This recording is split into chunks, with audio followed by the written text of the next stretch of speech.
E nós vamos aqui estudar um pouquinho sobre Gálatas.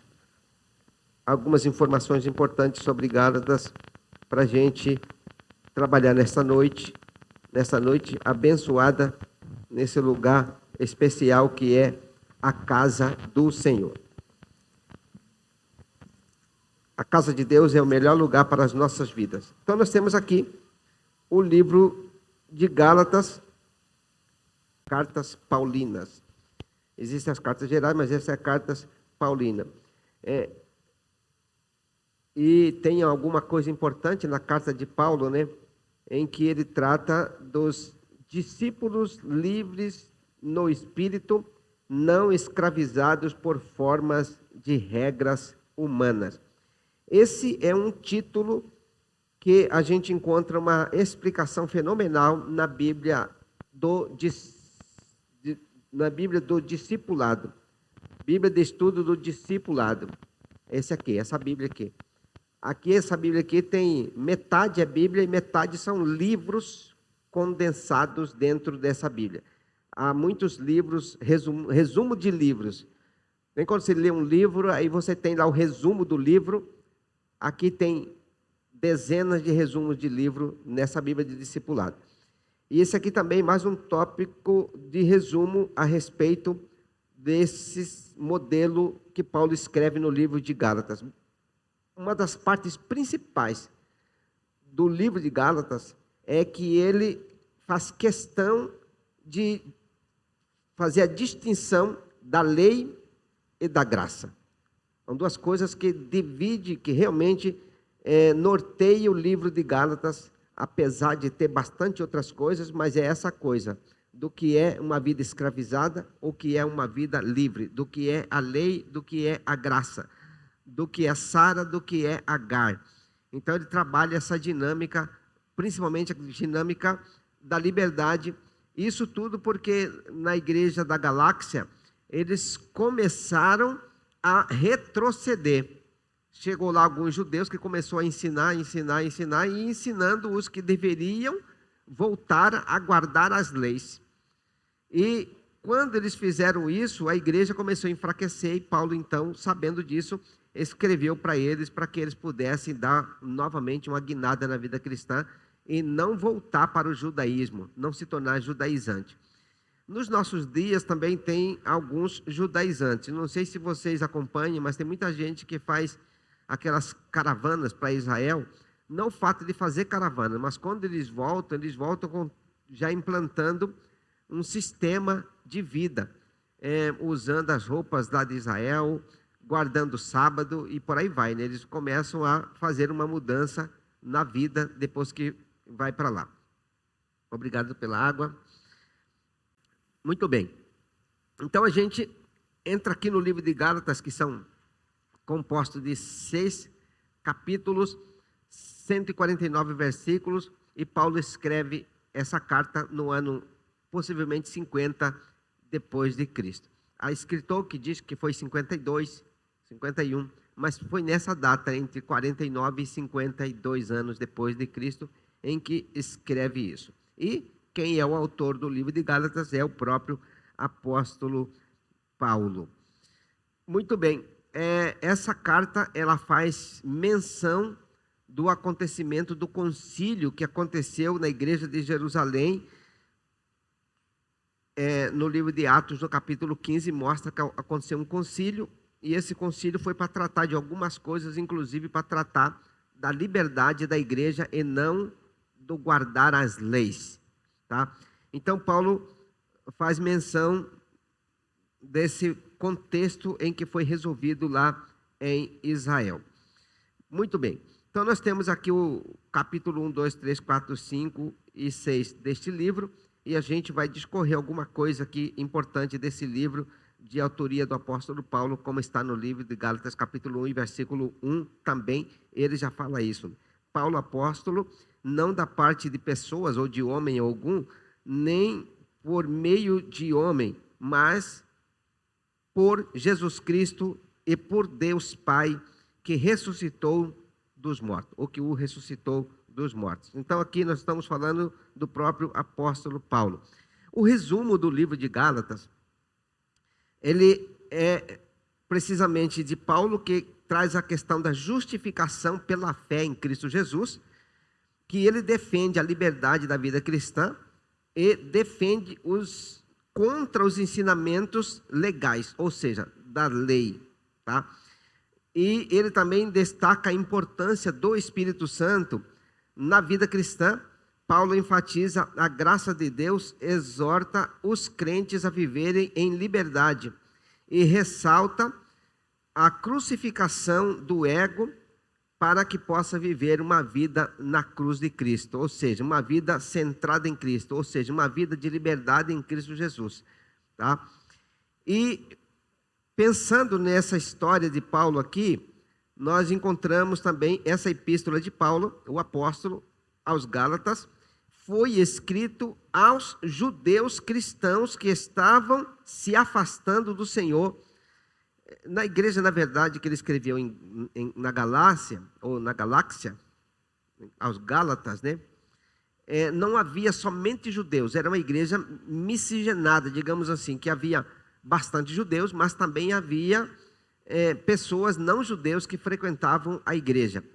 Mas, como havia bastante judeus que eram convertidos, que Paulo ganhou para Jesus, e também os outros irmãos ganharam, e quando Paulo se afastou e estava já em Roma, eles começaram a voltar atrás. E chegou a notícia até o apóstolo Paulo de que a igreja dos Gálatas estavam voltando a guardar a lei. Estavam deixando essas coisas da fé natural, normal, da fé em Cristo Jesus, e voltando a viver como judeus e querendo voltar aos sacrifícios. Aí Paulo então escreve para que eles se afastassem das obras da carne, se afastassem das obras da lei que foi dado por Moisés, mas que procurasse viver conforme o Evangelho. Importante que Paulo tinha tanta confiança no que ele ensinava, que ele ensinava para os irmãos lá: vocês não podem estar ouvindo agora de volta as leis como era ministrado por Moisés, mas vocês precisam seguir os ensinamentos novo, que é, na verdade, a palavra de Deus. Então, Paulo está escrevendo para eles de que, e Paulo faz uma comparação sobre a lei, comparando com jugo, dizendo que a lei é um jugo pesado, mas a graça é a liberdade que em Cristo Jesus não é pesado cumprir. E imagina-se por que não é pesado cumprir. Para guardar a lei, tinha que ser o seguinte: quem quiser guardar a lei, precisa viver inteiramente até morrer sem quebrar a lei. Aí é impossível, né?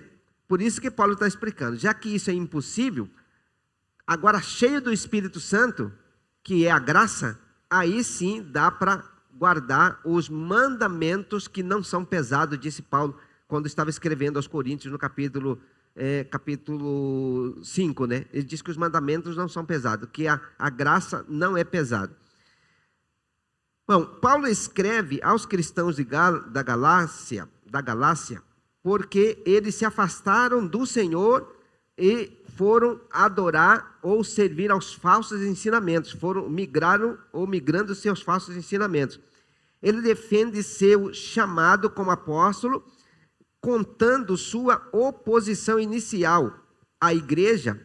Quando ele defende seu chamado, ele defende no seguinte termo: eu era um perseguidor da igreja, Jesus me salvou, então eu me tornei agora parte da igreja, e eu defendo esse novo modelo que foi o que Jesus me deu.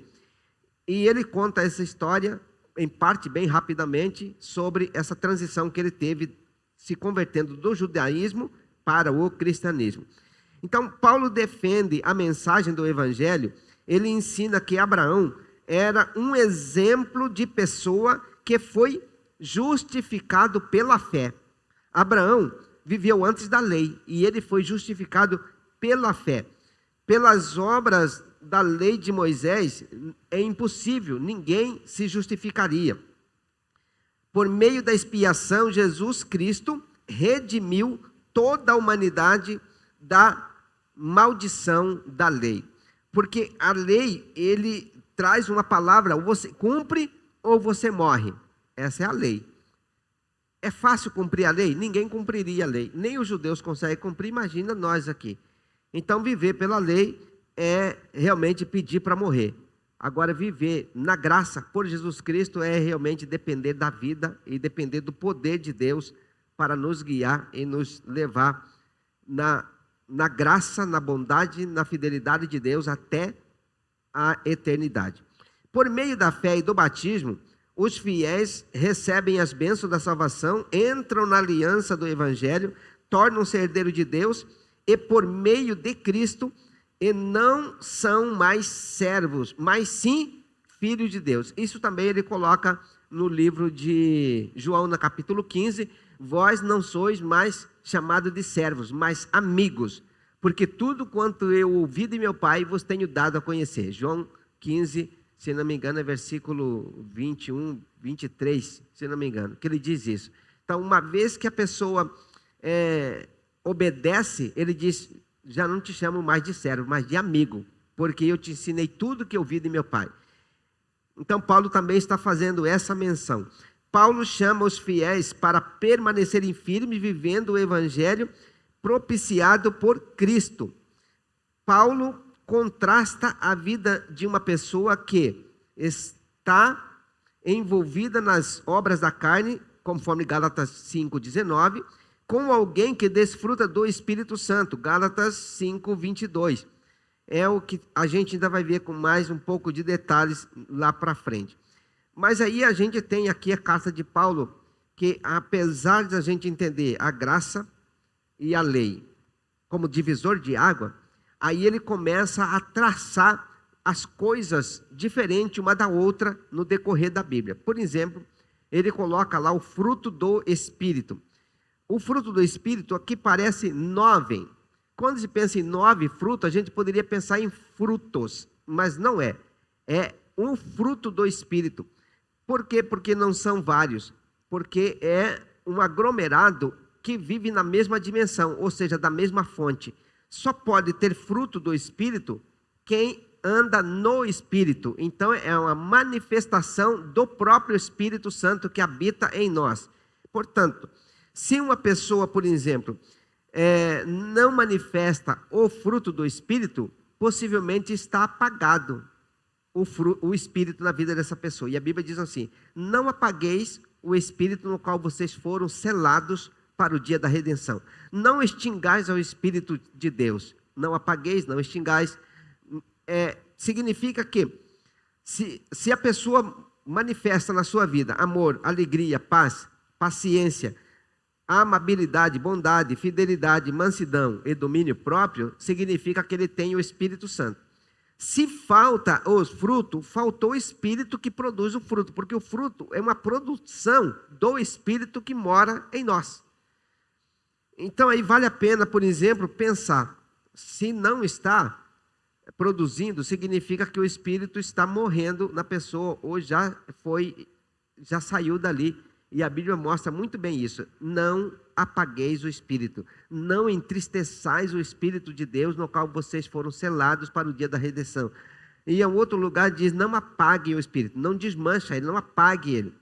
Então, é uma responsabilidade minha com respeito ao fruto do Espírito, que são essas 9 dimensões aqui. Agora, esse fruto só é uma possibilidade se o Espírito Santo estiver ativo, estiver vivo, estiver fluindo na minha vida. Não flui, não tem a manifestação do Espírito, ou seja, do fruto do Espírito. Bom, aí a gente segue aqui, Paulo, em alguns detalhes aqui. Vamos pegar aqui o livro inteiro, os 6 capítulos. Nas primeiras 10 versículos, versículo de Gálatas, ele faz a saudação e repreensão aos Gálatas. Ele repreende por causa da vida que eles decidiram viver depois de ter conhecido Jesus. Então Paulo escreve algumas coisas, como por exemplo, Paulo inicia essa carta com uma saudação expressando a sua surpresa com a rapidez da apostasia que havia tomado conta deles a partir do momento que alguns judeus influenciaram eles a voltarem à lei e saírem da graça. Bom, Aí nós encontramos também no versículo 11 até o versículo 24, nesse mesmo capítulo 1, a autoridade apostólica de Paulo. Aí ele fala sobre a autoridade que ele recebeu de Jesus, a autoridade que ele recebeu de Deus. Paulo defende sua autoridade apostólica, explicando que sua mensagem não foi recebida de homens, mas por revelação direta de Jesus Cristo.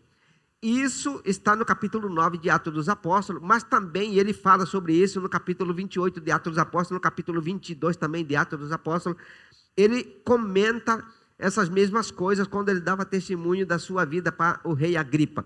Bom, mas ele conta com mais detalhes o que não está no capítulo 9 de Atos dos Apóstolos, e quando ele defende a autoridade que ele tinha, ele defende a partir do que ele recebeu. Ele estava indo para perseguir a igreja, e de repente Jesus aparece, ele cai por terra, tem essa conversa com Jesus, vai para a casa para a rua chamada Direita, né? E ali ele vai e é enviado para ele um irmão em Cristo, né? Chamado Ananias, para poder conversar com ele e trazer ele de volta e evangelizar. Ele ficou 3 dias cego e 3 dias sendo evangelizado. E fico pensando assim, né?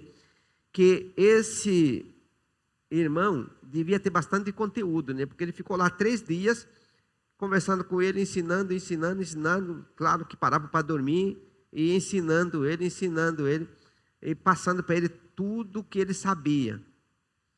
E isso é maravilhoso demais, né? Porque hoje a gente não tem esse tempo, ou não faz esse tempo de poder, uma pessoa converte e você fica lá com ele 3 dias, vai de manhã, fica até de tarde, ensina tudo que você sabe, vai no outro dia, passa o dia inteiro ensinando.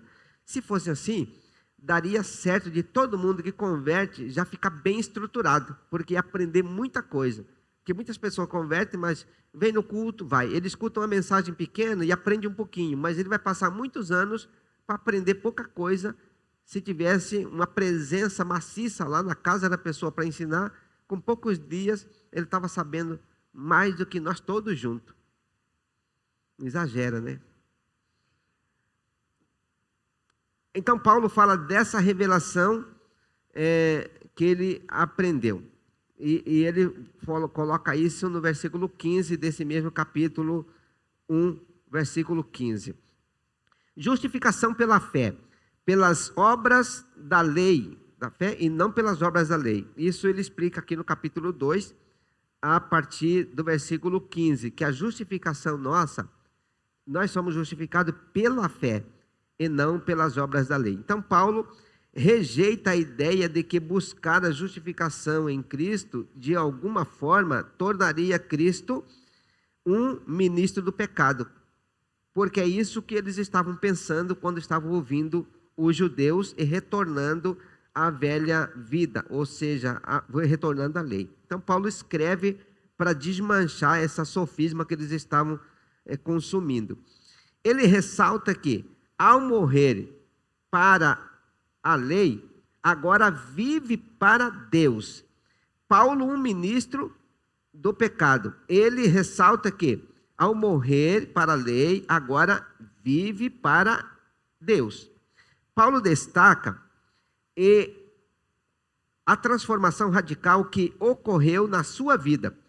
Ele não vive mais para si mesmo, mas para Cristo, vivendo a fé no Filho de Deus, que o amou e se entregou por ele. É o versículo que ele cita: eu não vivo mais, mas Cristo vive em mim, e a vida que agora vivo na fé do Filho de Deus. Bom, a gente encontra aqui esses detalhes importantes no versículo 4, no versículo 21 e no versículo 27, esses detalhes que eu contei aqui, que eu citei aqui. Exortação à liberdade em Cristo, capítulo 5, do versículo 1 até o versículo 15, ele fala sobre essa liberdade em Cristo Jesus. Paulo adverte contra a escravidão da lei e incentiva os crentes a viverem em liberdade, servindo uns aos outros pelo amor. Esse é um versículo 13, ele mostra isso, né? Servir-vos uns aos outros. Servir uns aos outros. Sede servos uns dos outros. Quando ele fala servir uns aos outros, está dizendo: sejam servos uns dos outros. Mas o que é que Paulo estava falando? Porque servos aqui é escravo. Sejam escravos uns dos outros, ou seja, servidores, é alguém que faz mesmas coisas uns pelos outros. Alguém precisa, você faz. Quando você precisa, alguém faz. Então, um ajudando o outro dentro dessa visão que Paulo diz. Sejam servos uns dos outros, ou servir uns aos outros. Bom, ele colocando essas coisas, aí a gente dá continuidade aqui no versículo 15 até o versículo 16. Paulo contrasta as obras da carne com as obras do Espírito e destaca a importância de cada uma delas distintamente da outra. E quando Paulo faz isso, ele faz uma lista do que é obras da carne e o que é obras do Espírito. Isso aqui, vou até abrir aqui o capítulo 5, quando ele coloca isso, o que é obra da carne, o que é obra do Espírito. E aí no versículo 19 ele coloca, né, o que é obra da carne? A carne, as obras da carne são conhecidas: imoralidade sexual, impureza, libertinagens, idolatria, feitiçaria, inimizade, rixas, ciúmes, iras, discórdias, divisões, facções, inveja, bebedeiras, orgias e coisas semelhantes a estas, acerca da qual vos declaro que os que cometem tais coisas não herdarão o reino dos céus, ou não herdarão o reino de Deus. Então, essa aqui ele destaca o que é obra da carne, tudo que é pecaminoso. Aqui ele destaca apenas o quê? As obras principais da carne, porque existem muitas outras, né? Aí, logo em seguida,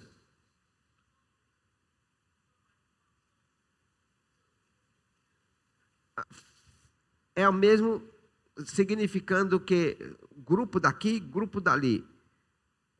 E lá mesmo já tinha isso, são vários tipos diferentes. Eu sou de Paulo, eu sou de Apolo e eu sou de Pedro, criando facções na igreja.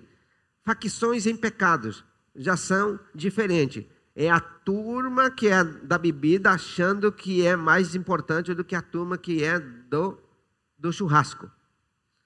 Ou se reúne para, digamos que a glutonaria. Glutonaria é pecado. E aí tem gente que faz festa com glutonaria. A Bíblia fala aqui sobre glutonaria. Não nesse texto, mas em outros textos sobre glutonaria. Bom, é esse princípio. Aí nós temos aqui o versículo 22 que fala sobre o fruto do Espírito. Mas o fruto do Espírito aí nós já citamos: paz, longanimidade, bondade, fé, mansidão, fidelidade e domínio próprio. Então, nós encontramos aqui 9 coisas importantes, né? Amor, alegria, paz, longanimidade, benignidade, bondade, fidelidade, mansidão e domínio próprio. Contra estas coisas não há lei. Ou seja, o que ele quer dizer contra as coisas não há lei? Contra essas coisas não há o que contestar, não há o que rejeitar, não há o que desfazer. Ou seja, é o ponto máximo. Por que é o ponto máximo? Porque é um resultado do bem maior que vive em mim. Pode os irmãos ficar entendendo, que os irmãos já entenderam, mas talvez alguns não entenderam. É o seguinte: eu não vivo, Jesus vive em mim. Se Jesus vive em mim, esses frutos têm que acontecer. Se esse fruto do Espírito, nessa linha de 9 atitudes, não acontecer, então sou eu que vivo, e não o Cristo vivendo em mim. Mas se o Cristo vive em mim, então eu não vivo, é Ele que vive em mim, então o fruto vai acontecer. Quem está entendendo? O fruto vai acontecer, porque não sou eu que vivo, é Ele que vive em mim. O que Paulo está explicando é isso. Se Cristo vive em nós, então esse é o fruto que vai aparecer através da minha vida, da nossa vida, vai aparecer esse negócio. O que é esse negócio? Primeiro, amor. Quem ama, ama.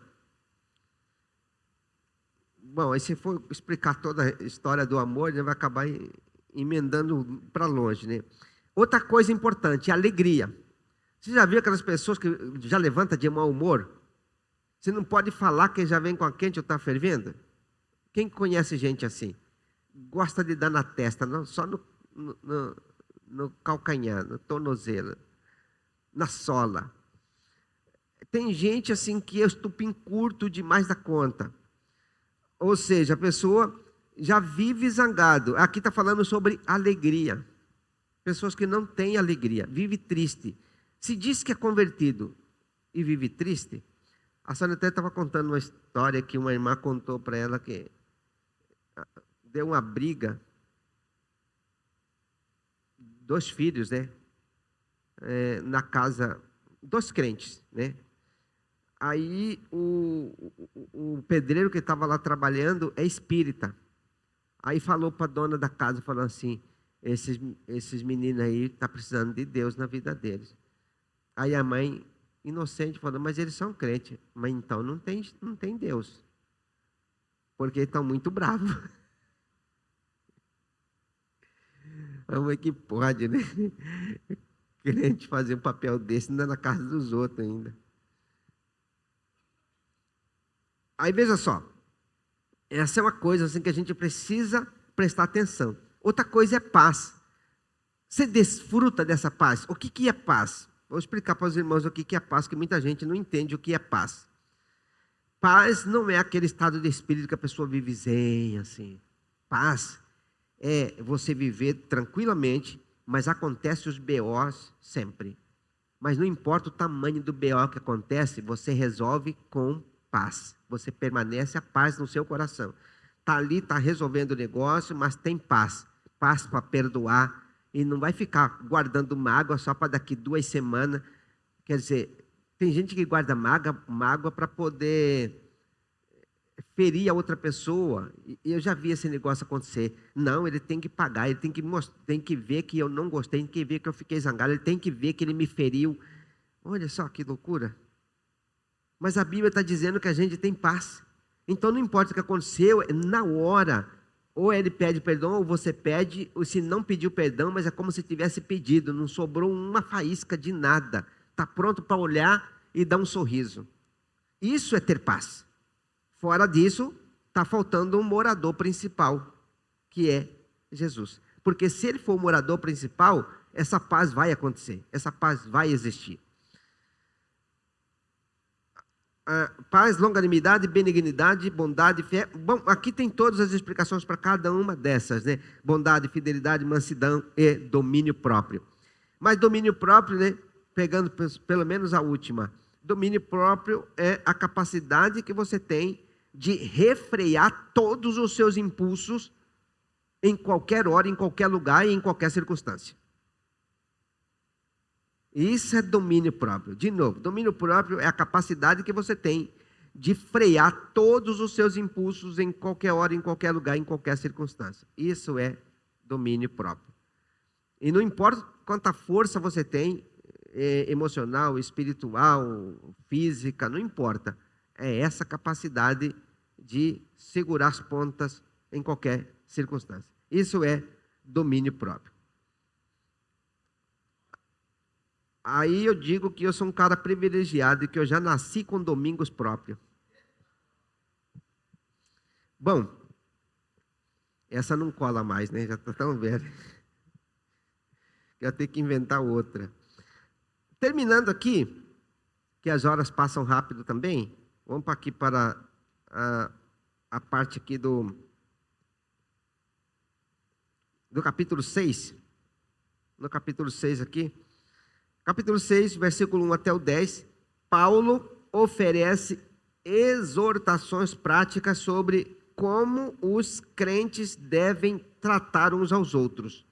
Isso está do capítulo 9, do capítulo 6, do versículo 1 até o versículo 10, é todo o comportamento de como se deve tratar uns aos outros. Eu não sei se os irmãos já meditaram nesse texto, que é um texto fenomenal demais da conta, porque ele já começa assim. Esse versículo primeiro é o versículo que abre o leque para você explicar um monte de coisa. Irmãos, se alguém for surpreendido em alguma falta ou em algum pecado grave, vocês, que são espirituais, restaurem essa pessoa, restaure a fé dessa pessoa, restaure a moral, restaure essa pessoa com espírito de brandura. Vocês usem de espírito de brandura para restaurar essa pessoa, e que cada um tenha cuidado para que não seja também tentado no mesmo pecado que a pessoa foi tentada. Porque quando você vai tratar de uma situação complicada que aconteceu com alguém, com algum irmão, você corre um risco de ser contaminado com o pecado dele. Eu vou explicar para você.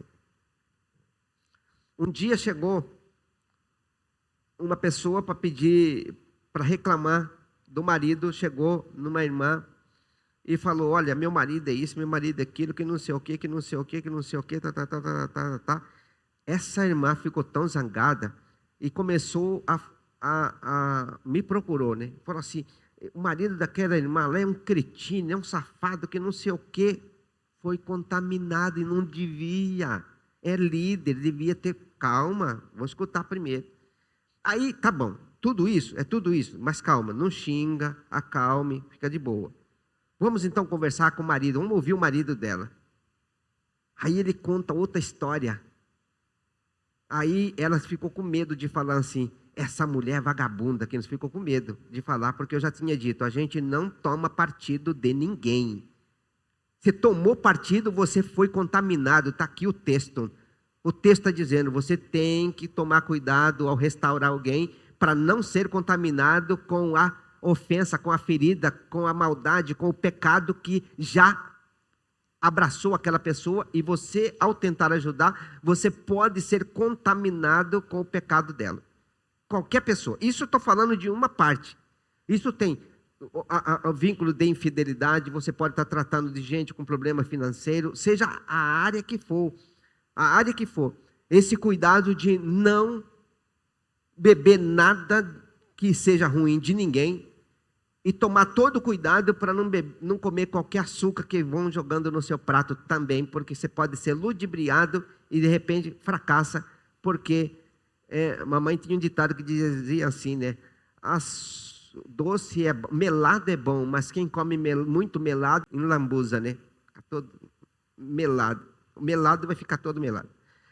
Mas é desse jeito que acontece. E Paulo, então, tem essa visão. Eu estou aqui terminando Gálatas aqui e já estou pensando em Efésios, que não vai dar tempo da gente trabalhar com Efésios. E eu estava estudando Efésios, né? Parei para estudar Efésios. Falei, deixa eu estudar esse livro. Meu Deus, que livro mais espetacular que existe é o livro de Efésios. Já fico embevecido com o livro de Gálatas, mas o Efésios, ele tem uma dimensão tão extraordinária, porque Efésios, ele trata todo o contexto da vida comum. Cada versículo está ligado a um contexto da vida comum que a gente leva, da forma geral. Então o livro de Efésios dá para a gente estudar um ano o livro, porque ele é fenomenal demais, um versículo por cada lição, porque ele é desse jeito o livro de Efésios. É um versículo ligado a cada setor da vida. Quem nunca parou para estudar talvez não imagina isso, mas é fenomenal. E, bom, terminando aqui, esse versículo de Gálatas, né? É um versículo que só aí já dá o ensinamento para a gente dizer: eu vou voltar para casa já com uma lição aprendida de hoje, porque é coisa fenomenal. E aí, se não bastasse esse primeiro versículo de Gálatas, que ele fala que ao cuidar de alguém que está envolvido, que está sujo, que está cheio da lepra daquele pecado, você tem que ter o máximo de cuidado, restaurar com o espírito de brandura, mas com todo cuidado para não ser contaminado pela lepra que pegou aquele irmão, pela doença que pegou, pela chaga que pegou, pela contaminação que ele pegou. Está cheio de irradiação, você vai lidar com ele que está com Covid, atacado de Covid, você lida com ele de boa, sem pegar Covid. Aí sua vitamina D estando a mais de 100, você pode lidar tranquilo que você não vai pegar o tal Covid, porque sua vitamina D está no nível elevado, no nível alto, suficiente para se manter livre de ser contaminado pelo Covid. Alguém deve estar pensando, mas é verdade? É verdade. Se você tiver vitamina D acima de 100, o vírus passa por você e é como se você não pegasse. Aí você vai lá, vai olhar lá no exame, vai lá, vai aparecer, você já teve Covid? Você fala, não, teve sim, porque aqui aparece que você já teve Covid. Algumas pessoas que eu conheço aconteceu isso. Vitamina, nível estava alto. Então, essa vitamina espiritual é que a gente tem que ter esse nível de vitamina D de Deus, tão elevado, que não vai nos contaminar ao tratar com os problemas que as pessoas estão lidando. Aí veja só, versículo 2. Levem as cargas uns dos outros e assim estarão cumprindo a lei de Cristo. Ou seja, o irmão fracassou, você ajuda ele, anda com ele até ele se restaurar, tomando cuidado para não ser contaminado com o pecado dele. Porque o pecado dele pode te contaminar. Como eu disse o exemplo aí. A irmã chega e reclama, fala mal do marido, e a outra vai e acredita. Vai e acredita. Não pode ser assim. Não deve ser assim. Esse foi um dos casos, né? O outro caso aconteceu, isso já tem mais ou menos os dois casos, né? Mais ou menos 25 anos atrás.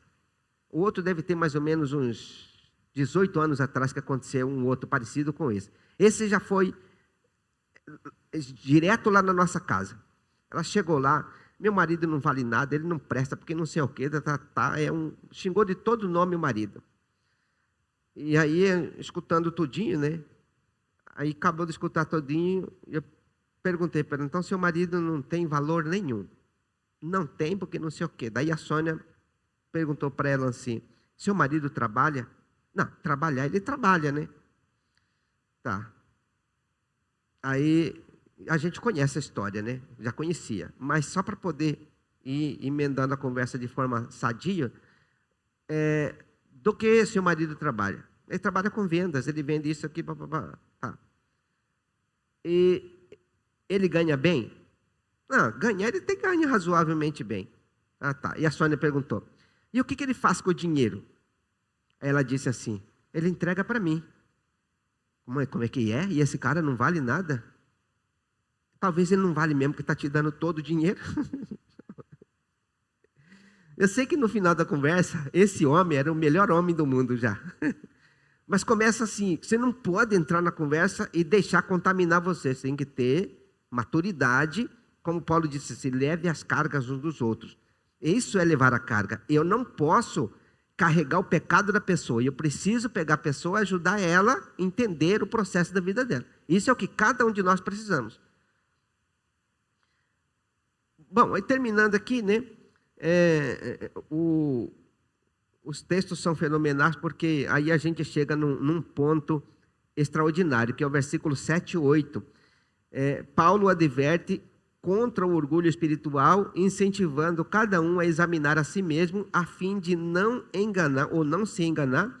Ele também destaca a responsabilidade individual, lembrando que cada pessoa levará a sua própria carga. Cada um é responsável pelo seu próprio fardo. Ninguém vai conseguir levar o do outro na última dimensão. Por exemplo, o dia que chegar lá no céu, para tratar das coisas lá, não adianta chegar lá, por exemplo, vamos falar aqui de duas pessoas maravilhosas.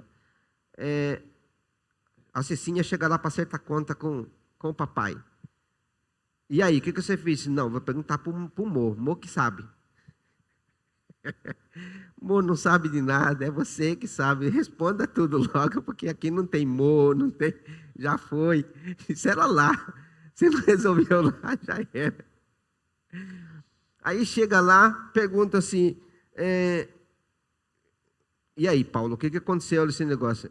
Eu vou perguntar para Simone, porque ele esquece das coisas, ele acha que lá vai precisar. Vai resolver? Não vai resolver, lá é você ou é você. Mas essa foi boa, né? Fala, vem com o Mo lá. Mo que sabe, não sabe não. Cecinha, desculpa, aí é só... Versículo 7 e 8, ele fala sobre algo extraordinário. Versículo 7 e 8, ele fala da lei da semeadura. A Bíblia inteira, desde Gênesis, tem vários lugares sobre a lei de semeadura. E qualquer dia desse que eu vou falar sobre a lei de semeadura, vou trazer todo o histórico da lei de semeadura. Mas o versículo 7 e 8 de Provérbios, ou melhor, de Gálatas, é o melhor exemplo de lei da semeadura. Porque ele fala, tudo que o homem plantar, isso ele vai colher. Tudo que você plantar, você vai colher. Então você planta sorriso, então você vai começar a ter sorriso de pessoas para você. Aí você anda de cara feia, amarrando a cara para os outros, pode ter certeza que você vai chegar um momento no seu contexto que todo mundo vai olhar para você de cara feia. Aí você é alguém que está sempre de coração aberto, tem alguém precisando, você vai e ajuda. Lá na frente vão ajudar você, vão ajudar seus filhos, seus netos, seus bisnetos, vão ser ajudados, vão ser apoiados de muito tipo de ajuda, de apoio, porque você plantou. Mas plante coisa ruim, vai colher coisa ruim. Estava orando por um pessoal aí que todo mundo vivendo numa situação caótica emocionalmente, contexto de vida, mãe detonada, os filhos detonados, as filhas detonadas, com os netos detonados, tudo, ninguém acerta em nada, e eu orando e pedindo, Deus tem misericórdia dessa geração, dessa família, mas vai ver o que foi plantado lá atrás. Como eu não conheço o contexto, né? Não sei. Mas certamente não foi plantado coisa boa. Porque senão não estaria tanta desordem ao mesmo tempo. Então plante coisa boa. Ainda que você imagine assim, mas vai faltar para mim coisa boa? Não vai faltar. Porque tudo que a gente faz, a gente vai colher de volta. Se você quer dar uma coisa boa para alguém, dê. Porque Deus vai te dar de volta. Deus vai mover céus e terra para compensar você. Porque a Bíblia diz assim, que aquele que dá ao pobre, empresta para Deus. Mas aquele que tira do pobre, então lá na frente Deus vai também levantar pessoas, ou vai liberar o mundo espiritual para trazer de volta a colheita. Medida, recalcada e sacudida e transbordando. Vos deitarão no vosso regaço como uma forma de recompensa por ter medido bem. Ou se mediu mal, vai colher mal. Então, Gálatas é fenomenal. E que Deus abençoe a sua vida. E eu quero aproveitar esse tempo aqui para a gente fazer uma adoração gostosa. E logo em seguida eu quero orar com os irmãos.